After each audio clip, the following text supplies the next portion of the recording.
A paz do Senhor a todos, dando início a mais um programa, A História dos Mártires.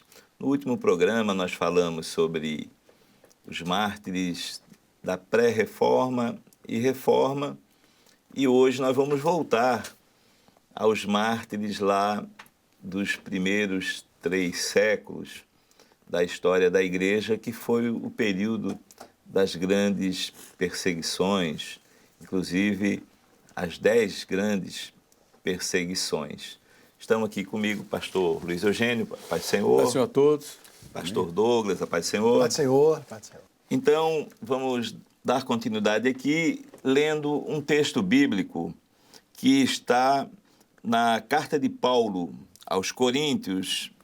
Então, é 2 Coríntios 11, eu vou ler do verso 23 em diante, que é o próprio Paulo falando dessa questão do sofrimento. Olha que ele diz, 2 Coríntios 11, 23. São ministros de Cristo? Falo como fora de mim. Eu ainda mais em trabalho, muito mais. Em açoites, mais do que eles. Em prisões, muito mais. Em perigo de morte, muitas vezes. Recebi dos judeus 5 quarentenas de açoites, menos 1. 3 vezes fui açoitado com varas. 1 vez fui apedrejado. 3 vezes sofri naufrágio. 1 noite, 1 dia passei no abismo. Em viagem, muitas vezes, em perigos de rios, em perigos de salteadores, em perigos dos da minha nação, em perigos dos gentios, em perigos da cidade, em perigos no deserto, em perigos no mar, em perigos entre os falsos irmãos. Eu em trabalhos e fadigas, em vigílias muitas vezes, em fome e sede, em jejum muitas vezes, em frio, em nudez. Olha só, né? O apóstolo Paulo aqui, ele faz uma síntese de como é a vida de quem teve uma experiência com o Senhor. Nós falamos no episódio passado, o pastor Luiz Eugênio citou Lutero, ele teve uma experiência ali na juventude dele com um raio, e ali ele quase morreu, ali ele passou a olhar a vida de uma outra forma. Eu até citei lá um dos irmãos Wesley, que ainda jovem, ele teve a questão do incêndio lá, que ele quase morreu, e isso ele despertou para a vida. O apóstolo Paulo, ele teve a experiência dele com aquela luz, né? Ele vinha no caminho de Damasco, viu uma grande luz, ouviu uma voz, caiu por terra, ali mudou a vida dele, de perseguidor agora a perseguido. O texto que a gente falou aqui, em açoites, em sofrimento, em traições, em perseguições, mas ele não negou a fé. O que nós vamos falar dos mártires aqui hoje são homens e mulheres que em nada as perseguições, os açoites, as afrontas, as oposições, o chicote não foram suficientes para apagar a fé, para apagar o Senhor nas suas vidas. Vou passar aqui ao pastor Douglas para dar continuidade aqui e falar a história de alguns mártires. A paz do Senhor, pastor Edson. A paz do Senhor aos irmãos, pastor Luiz. Paz do Senhor a todos. Tem uma expressão do versículo que o pastor Edson leu, que fala assim, em perigo de morte, muitas vezes, e diversas vezes esses servos eram afrontados, eram presos, resistiam muitas vezes às investidas contra a vida deles. Eu queria lembrar aqui de um nome de um servo chamado Sebastião. Ele era um soldado romano da guarda pretoriana, ou seja, ele era um soldado ligado ao cuidado do imperador. Ele foi na época do imperador Diocleciano. E os registros dizem que Sebastião, ele era um soldado exemplar, né, diligente, mas era um servo fiel. E dizem os registros que ele até, por a sua influência, né, por ser um soldado de alto escalão, ajudava ali os cristãos, ele era compassivo, auxiliava no que podia. E o interessante é que a história dele diz que chegou um momento que ele foi denunciado, né, e era proibido que um soldado romano fosse cristão, era uma afronta para o Império Romano. E quando ele foi denunciado, ele foi amarrado numa árvore, pastor Edson, e a ordem dada ao exército era que ele fosse alvejado por flechas, E o registro diz que milagrosamente ele sobrevive. Uma serva do Senhor vai ao encontro dele, cuida dele, trata. E aí o interessante é o seguinte, que após esse momento dele se recuperar, ele poderia ter fugido, né? Bom, já foi atentado contra a minha vida, já fui dado praticamente como morto, ele poderia ter fugido. Mas a história diz que Sebastião, quando ele melhora, quando ele se recompõe, ele volta em Diocleciano, né, para combater ali toda aquela ferocidade que ele tinha na perseguição dos cristãos. Ou seja, ele não foi covarde, né? Ele vai e não nega a fé e enfrenta novamente, né, o imperador. E é evidente que um homem sozinho contra o império, é evidente que ele viria a ser martirizado. Mas o que me chama a atenção é que um soldado romano de alto escalão, ou seja, da guarda pretoriana, quando teve a oportunidade de escolher em fugir ou desafiar novamente o império, ele vai e se mostra ali firme no Senhor, né, sobrevive àquela primeira tentativa, ele resiste e volta ali, mas não nega a sua fé. Isso é muito interessante, né, pastor? Pastor Douglas, tem uma coisa, porque não era só negar a fé, né? Eles tinham que negar a fé e adorar os deuses romanos. Adorar os deuses, acender incenso. Então eram duas coisas, né? E os imperadores, as autoridades ali, eles faziam questão disso. Ah, não, tu vai negar a fé e tu vai fazer adoração aos deuses. Então, aí, um verdadeiro cristão ele não vai aceitar, né? Não ia aceitar, Ele né? não vai aceitar. Então, essa história desse guarda pretoriano realmente é uma coisa muito forte, né? Porque ele sabia que mais cedo ou mais tarde ele seria descoberto, né? Exatamente. E não temeu, né? Exatamente. Foi forte. Acho que isso é importante. É importante também o texto que você leu, que nessas provações que Paulo passou, muitas delas a Bíblia não fala o que aconteceu. Isso só dá o resumo. Isso, falsos irmãos, várias coisas que ele fala aí, a Bíblia não retrata como é que foi esse fato que aconteceu na vida dele, né? Mas ele dá um resumo de toda a história dele.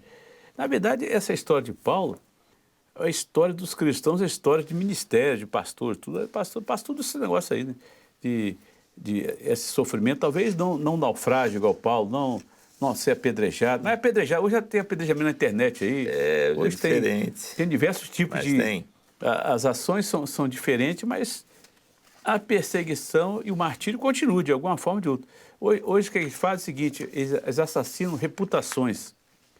Joga a pessoa, acusa a pessoa de alguma coisa, deixa a pessoa se virar para se defender, depois já foi acusado, lançado às feras aí do mundo aí, e fica a pessoa com a sua reputação aí destruída aí, né?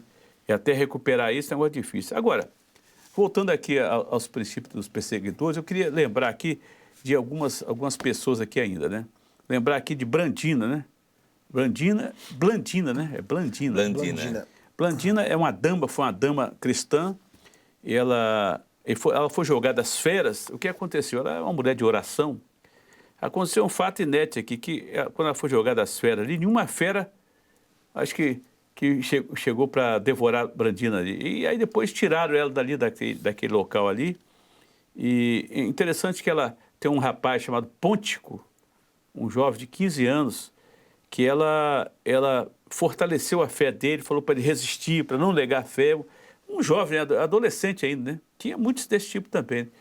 Esse jovem, ele persistiu na fé, perseverou, porque a Brandina ali deu ali um fortalecimento, uma palavra para fortalecer a fé dele. Ele resistiu até o fim, morreu também, ela também, né?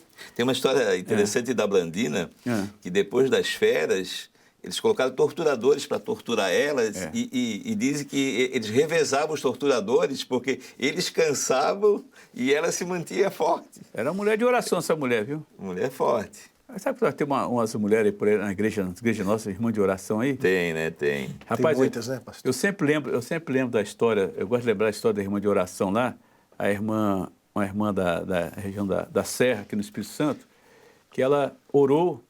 Nós temos irmã de oração assim. O pastor lá estava com câncer, né? No pâncreas, né? Que é o pior câncer que tem, acho que é o câncer de pâncreas, né? Estava para morrer já, porque o negócio está feio mesmo. E eu até cheguei aí com ele no hospital e a médica abriu lá e falou, fechou de novo, ó, esse pâncreas aí, o negócio dele não tem mais jeito não. Mas a mulher orou, acho que ela orou igual essa Brandina aqui, que ela orou e falou o seguinte, Senhor, não leva o pastor não, o pastor é muito novo, me leva. Aí eu falei com a esposa dele, só não tem coragem de orar igual essa mulher orou, não. A senhora aí, a esposa dele ficou quietinha.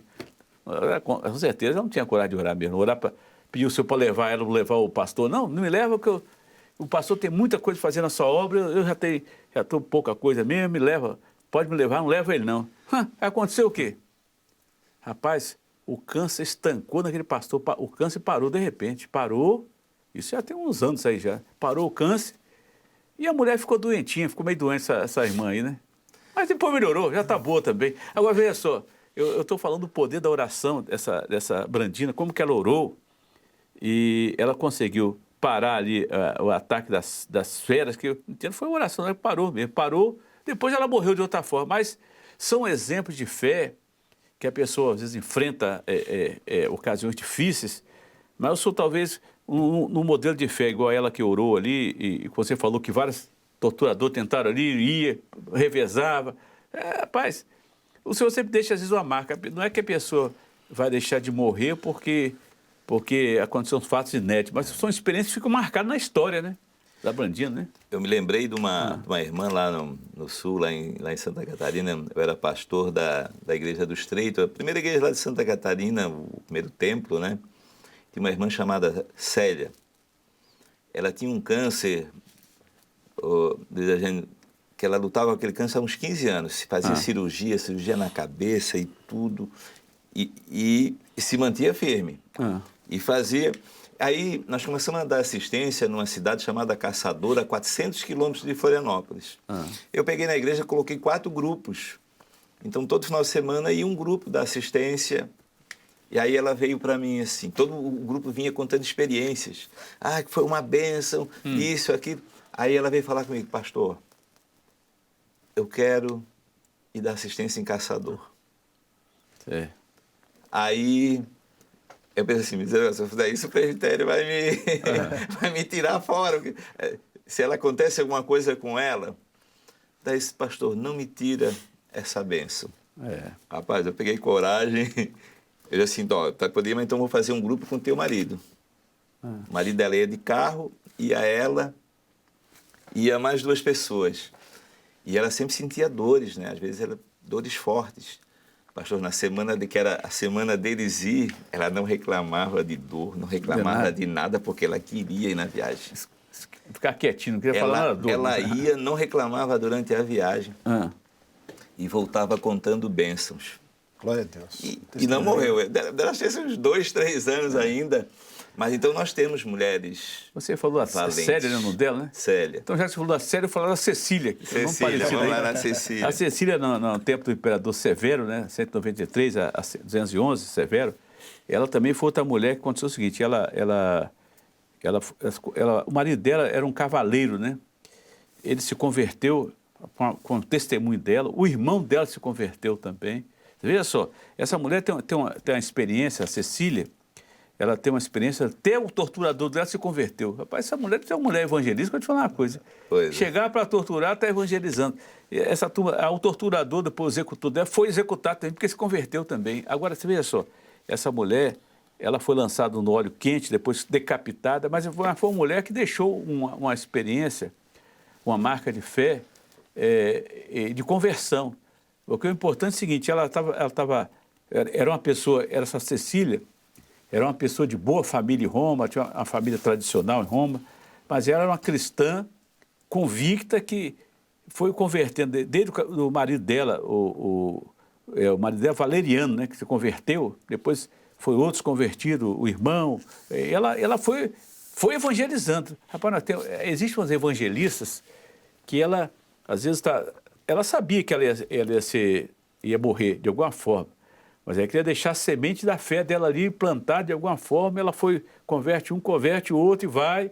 Rapaz, são mulheres valentes mesmo, né? Nós temos essas que vão para o hospital com uma doença terrível lá, evangelizam lá e as pessoas vêm na igreja, evangelizam. Quantos têm convertidos hoje, médicos, enfermeiros, com testemunhos de servas valentes, de servos valentes, né? Que às vezes são internados com uma doença grave, mas lá evangelizam e conseguem convencer.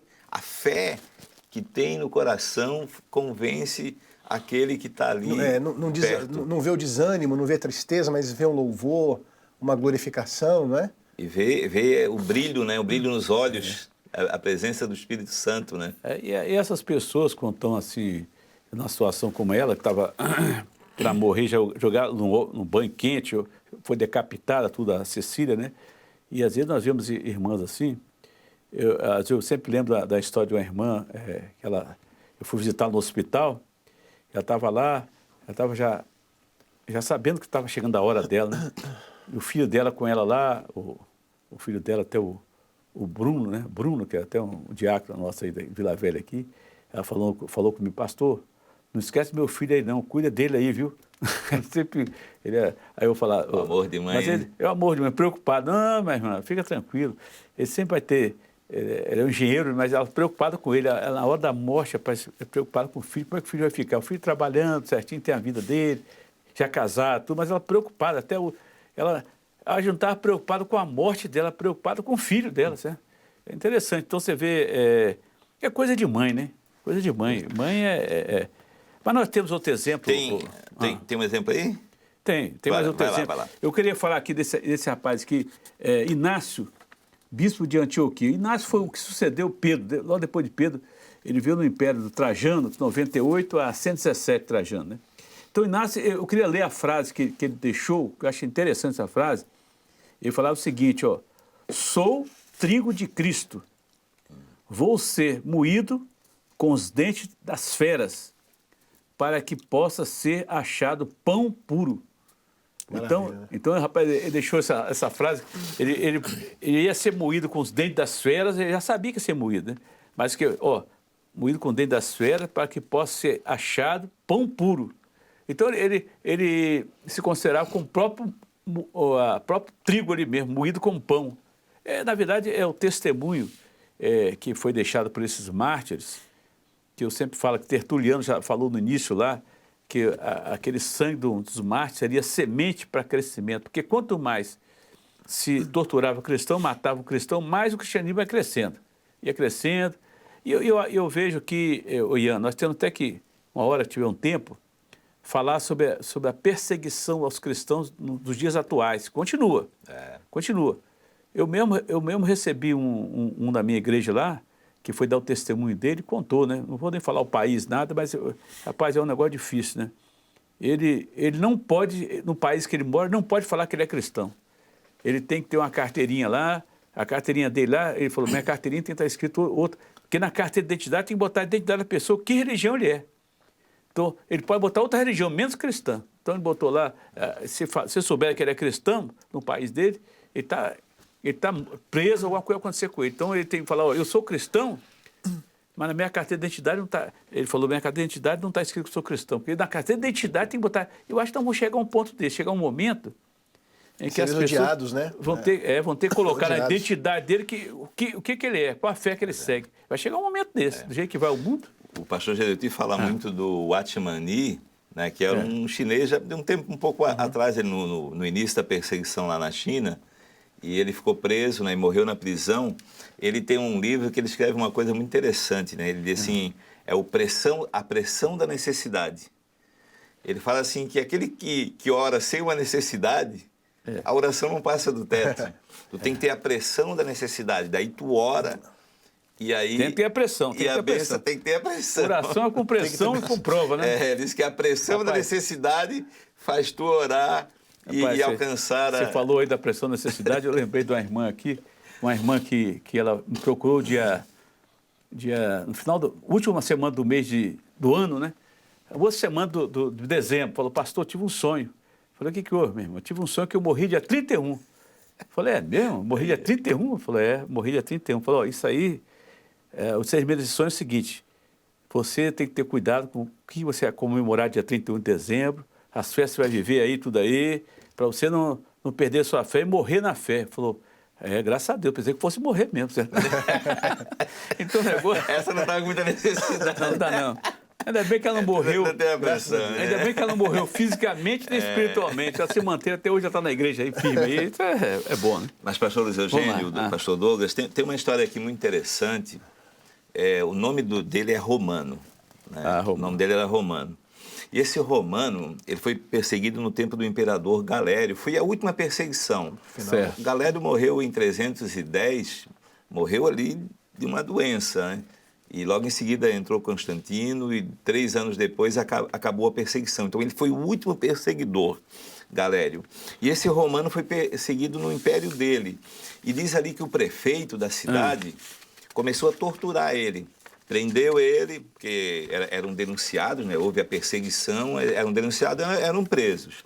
Aí chamava ele, açoitava e ele continuava pregando. Aí vinha aquela história, nega e adora nossos deuses. E o Romano pregando, e diz que o prefeito está nesse livro aqui do John Fox. Certo. Quem quiser ler a história mais completa, é só olhar no livro, né? Mas daí esse Romano, ele aproveitou a ocasião e disse para o prefeito assim, ó, pode pegar um menino, pode pegar uma criança aqui, ó, porque tinha uma multidão ali vendo, né? Tortura, mata, aquelas histórias ali, eles faziam para torturar, ele estava todo ensanguentado, e a multidão ali vendo, alguns constitados, né? Os que eram cristãos e outros ali mandando torturar mesmo. E eles podem pegar uma criança aí, que ela vai dizer o que é certo e o que é errado.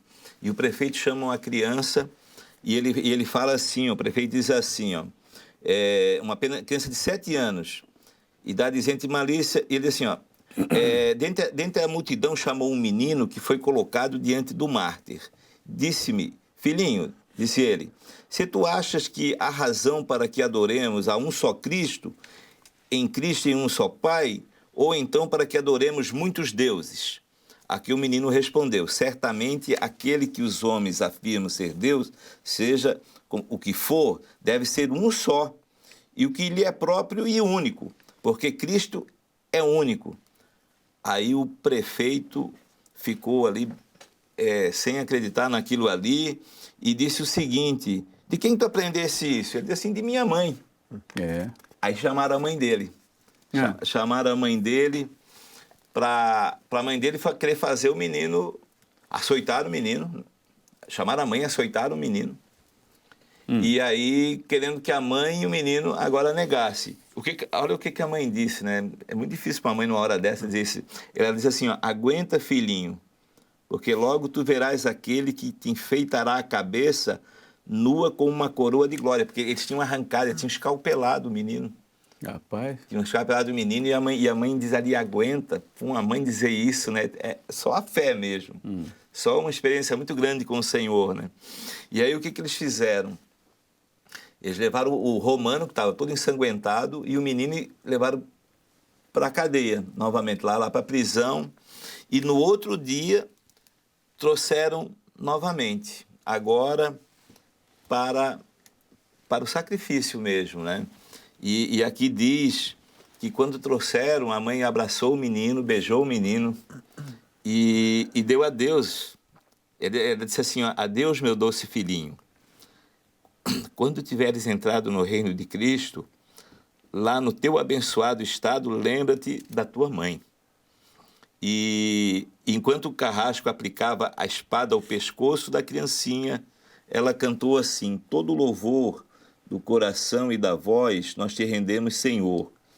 nesse dia em que a morte deste santo recebestes com muito amor. Aí, tendo sido cortada a cabeça da criança, colocaram no colo dela a criança, ali o corpo com a cabeça decepada, e do lado oposto uma fogueira foi acesa, na qual o romano foi atirado. Mas eles não negaram a fé. Pastor Ian, Nem a mãe, nem a criança. E que maravilha, nós vemos uma mãe transmitindo uma esperança eterna para o filho. Quantos pais estão participando dessa aula aqui, dessa live, desse documentário que nós estamos falando sobre os mártires. E cada mãe, cada pai que participa conosco tem essa oportunidade de transmitir essa herança eterna para os seus filhos.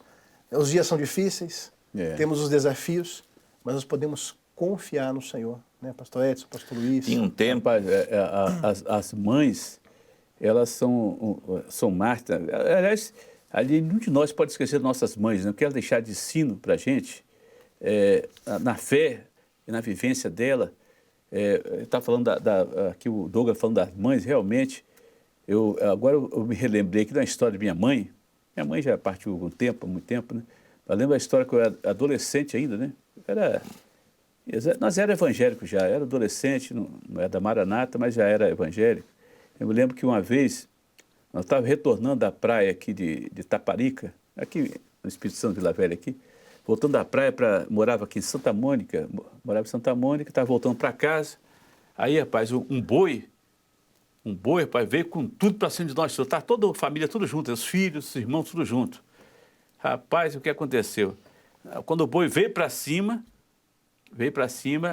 todo mundo fugiu, todo mundo correu. Eu também corri, que eu também sou de pele de osso, corri também. Todo mundo largou a mãe sozinha. A mãe, ela estava sozinha porque ela estava com uma irmã no colo, menor, né? Estava no colo, e a turma toda correu, largou a mãe sozinha. Na hora do aperto, tem mãe que está ficando sozinha mesmo. Rapaz, e aí o que aconteceu? Correu, todo mundo fugiu do boi, que o boi estava bravo demais, né? Ia pegar, aí foi com o chifre em direção a ela, para pegar nela. Aí ela, contando, né? Quando o boi chegou perto dela para pegar nela lá, ela falou, Jesus! Quando falou Jesus, o que aconteceu? O boi caiu para trás, não encostou o boi dela. Aí ela chegou lá em casa, ela falou, o que houve com a senhora? E a mãe, o que aconteceu? O boi não pegou a senhora, não? Falou, não pegou, não. A mãe estava longe. Pegou, não. Pegou como? Não, quando ele chegou perto para me pegar, eu gritei, Jesus! Quando eu gritei Jesus, ele caiu para trás na hora. Aí ele pegou. Aí esse boi pegou um homem que estava até carregando água na época, carregando água, acho que tinha faltado água, não sei o que, jogou o homem e foi para o hospital. Aí, veja só, eu até aprendo, às vezes na hora dos apertos, nem filho defende pai e mãe, não. Filho, cada um, a salvação é individual também, né? Agora, mas mãe é diferente. A mãe, ela manteve, ela não correu, não, manteve com a criança no colo ali e enfrentou. Rapaz, é por isso que tem uma comparação muito com mãe, com a questão da palavra, tudo aí. Mas nós temos o seguinte, nós temos mães hoje, nós temos muitas irmãs na igreja, são irmãs de fé mesmo. São irmãs que sustentam sua casa com oração e mantém firme. Que leva os filhos na escola bíblica, levam criança de vizinhos, levam... Estão enfrentando tudo aí, mas estão aí firme aí. Eu lembro também da mãe do pastor Gideutino. O pastor Gideutino fala, a mãe dele era uma mulher também de alta sabedoria, né? Porque eu até falo com ele, o pastor Gideutino, que é presidente da igreja, a mãe dele falava inglês e francês, mas a mãe dele, botava ele na linha também. Assim, ela falou, o negócio aqui, ela deixou, ele contar a história, que era muito preocupada com a sucessão, a condição da igreja, né? Mas ele tem um chamado de Deus na vida dele, evidentemente, a mãe sabia disso, né? Mas as mães, elas são fundamentais na história do filho. Eu até falo com ele, a história do conhecimento que ele tem, por exemplo, com certeza é a mãe que deixou. A mãe, ela pode deixar o conhecimento não só histórico, profético para o filho, mas o histórico, o conhecimento do caráter, da vida que o filho vai levar, não, Douglas. É a formação, né, do filho. A mãe tem um papel muito importante, né, nesse acolhimento, na formação do caráter. E nós temos na igreja mães cheias do Espírito Santo que têm formado servos de Deus para essa obra. Você vê as crianças orando na igreja, as crianças chegando cedo, envolvidas com a obra de Deus. Isso é um presente para nós. Nós nos alegramos muito com isso. Agora, eu me lembro um tempo, tempo que a gente tinha os cultos às 8 horas, tinha uma mãe, um casal na minha igreja, que dizia assim, que não levava as crianças na escola bíblica, porque era 8 horas da manhã. E diziam assim, não, porque lá no sul é frio, né? Não, porque está frio, estudou a semana toda, aí agora tem que descansar domingo de manhã, tal. Eu queria deixar essa palavra dessa mãe aqui, ó. Aguenta, filhinho, logo tu verás aquele que te enfeitará a cabeça nua como uma coroa de glória. Uma mãe que a criança ali escalpelada... Sofrendo, né? Sofrendo, disse, aguenta, filhinho. Então... E às vezes para levar na IBD, não, tem que descansar a criança. Não dá para ir não, né? Não dá para ir, tá frio, tem isso, né? Rapaz, As mães fiéis, aguenta filhinho, sabe que o filho tem que ser preparado no Senhor e que o Senhor é aquele que um dia vai dar a coroa de glória. A bênção está lá na glória, né? Rapaz, você falou da EBD, eu me lembro quando eu era adolescente, nós andávamos, eu morava em Santa Mônica, nós andávamos lá para Glória, para não perder. Andava distância longa para ir para a escola bíblica. Não tinha carro naquela época, nada para andar, bicicleta, ia a pé mesmo, né? E andava uns 20, 30 minutos a pé para chegar na igreja, para não perder a escola bíblica. Não perdi uma escola bíblica. Então, veja só, a escola bíblica é tão importante na vida da igreja que se as pessoas valorizarem a escola bíblica, vão ver que é um momento essencial na vida da igrera, de doutrina, de ensinamento. Criança nem se fala, né? Criança... A minha mãe, lá no meu bairro, tinha um mecânico, eu não lembro o nome do mecânico, era o seu Olegário. E a esposa dele, no lado da mecânica, ela fez uma sala e ela dava aulinha voluntária para quem quisesse ir. E a minha mãe me levava lá nas aulinhas eu nem me lembro o nome da professora, me lembro o nome do marido dela, que era o mecânico, era o Olegário. Mas eu me lembro de uma história que ela contou de Isaac. Até ficou aquela... Ela mostrava assim era uma Bíblia para criança, ele tinha uma figura do Isaac. O Isaac tinha um pezão, um cabelo assim, mesmeado. Ficou aquela figura do Isaac. Até por isso que a gente não usa muita figura, né? Porque o Isaac tinha um cabelo assim, um pezão meio magrelo, no nariz grande. Bem caricato, né? É um Isaac diferente isso aí. Mas ficou a história, ficou marcada. Até hoje é um negócio de criança. Mas a minha mãe também, Luiz, todo domingo de manhã, levava lá na aulinha se as mães souberem como é importante levar o filho na escola bíblica para poder... Faz um esforço, né? Acordar cedo, não sei, acordei a semana toda, mas vale a pena, né? Fica a mensagem, né? Fica a palavra fica guardada. Me lembro até hoje da história do Isaac lá, era criança ainda, fica guardado no coração. Eu queria ainda contar a história pelo menos de uma dessas mulheres aqui, a Denise, né? A Denise foi outra mulher também, mártir também, é uma jovem, 17 anos, e, ao contemplar o terrível juízo que ia vir sobre ela, olha o que ela exclamou na época aqui, ó. Isso aqui, ela falou, infeliz, para comprar um momento de alívio à cauta de uma eternidade de misérias, optou, aí decapitaram ela, quando ela exclamou essa frase antes de ser decapitada. Ela falou, o alívio, um momento de alívio para uma eternidade de misérias. Em resumo, a frase dela foi isso aí, né? Então, ela falou o seguinte, eu prefiro não ter momento nenhum, porque eu quero a eternidade, né? Em resumo, ela falou isso aí, que desprezar a eternidade, viver momentos de alívio aqui, então não pode torturar, e decapitaram ela. Esse aqui foi a Denise, né? A Denise, e tem também aqui a Ágata também. A Ágata também foi uma dama, né? Uma mulher bonita da sociedade, na Sicília, né? Outra mulher também, que a história conta também, que ela foi tentar seduzi-la para poder ela entregar ali a castidade dela, tudo ali, mas ela não quis de jeito nenhum. Então ela foi queimada com ferro de brasa a ver se ela renunciar, mas nada. A mulher, ela era firme na posição dela, no que ela tinha, até deixar ela nua também para castigá-la mais ainda, porque a verdade queriam que ela afrontasse com seus princípios, né? Mas ela não aceitou, ela foi firme ali, Então ela foi misturada botaram brasa, vidro, jogaram no cárcere, ela morreu em 5 de fevereiro de 251 depois de Cristo. Essa mulher morreu. Mas foi outra mulher também que ela preservou o seu caráter, né? A sua vida, não aceitou de forma alguma o que propuseram para ela ali. Ela manteve a sua fé. Então nós temos exemplo de mulheres que morreram pela fé, foram mártires na fé, não só varões, mas mulheres também que morreram, e mulheres que continuam valentes até hoje, com o princípio de fé, irmãs valorosas. Evidentemente, sem essas mulheres de fé e de valor, a obra não seria a mesma. A obra do nosso meio seria a mesma. E interessante lembrar que você vai ver na história do cristianismo, quando Jesus foi morto, estava na cruz, a maioria dos homens tudo fugiram, né? Só as mulheres estavam lá no... Não, não é, Edu? Uma vez, um fato engraçado, né? Procuraram a irmã Sara. Era um obreiro, ele procurou a irmã Sara. Falou, irmã Sara, eu queria escrever algumas coisas sobre aquilo que os apóstolos fizeram antes da ressurreição de Jesus. Queria fazer alguns registros. Ela foi muito engraçada, irmã Sara, né? Falou, não se preocupe, não tem nada para escrever. Porque os homens fugiram, né? Negaram. Então são as mulheres, né? As mulheres que foram de manhã ao sepulcro, elas que se interessaram, elas que estavam ali. A mensagem da ressurreição veio através de uma mulher. Né? Elas são valorosas para Deus, para a obra do Senhor, para as igrejas. É a posição delas, né? Agora, para concluir, né, nós vamos também puxar a sardinha aqui um pouquinho para os homens aqui, né? Vamos falar dos 12 apóstolos, os que viram Jesus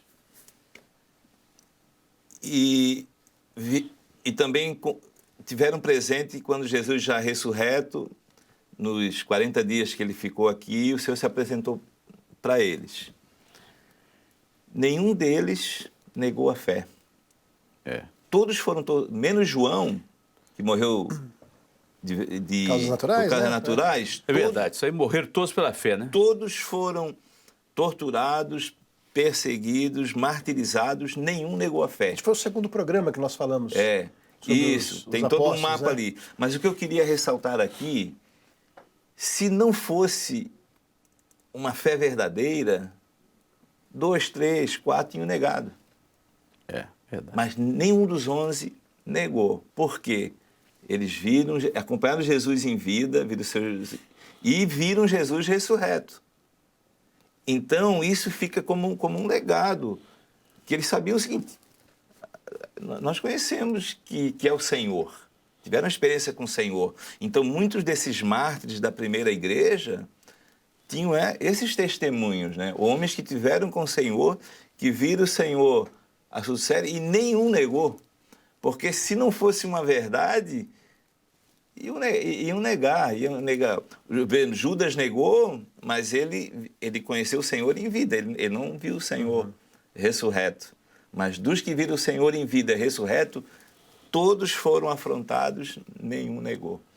Então, é uma fé que vem do Senhor, e nós vemos aí os mártires, como cada mártir desse é testemunha. Nós vemos que aqueles que viram ali, os soldados, se convertiam, autoridades se convertiam, né? E as mulheres, principalmente, são exemplos marcantes. Pastor Edson, acho que parece que nós estamos encerrando aqui, né, a nossa... Mas eu queria ler um texto que fala sobre essa definição da fé na vida do servo. Amém. Certo. Que é Hebreus 10, versículo 38, fala assim, mas o justo viverá da fé, e se ele recuar, a minha alma não tem prazer nele. Nós, porém, não somos daqueles que se retiram para a perdição, mas daqueles que creem para a conservação da alma. Exato. Amém. Glória a Deus. Amém. Isso mesmo. É bem isso. Essa é a nossa vida. Verdade. Pai do Senhor, pastor Luiz Eugênio. Pai do Senhor, tudo. Pai do Senhor, pastor Douglas. Pastor Ian, a todos a paz do Senhor. Pai do Senhor. Pai do Senhor a todos. Amém.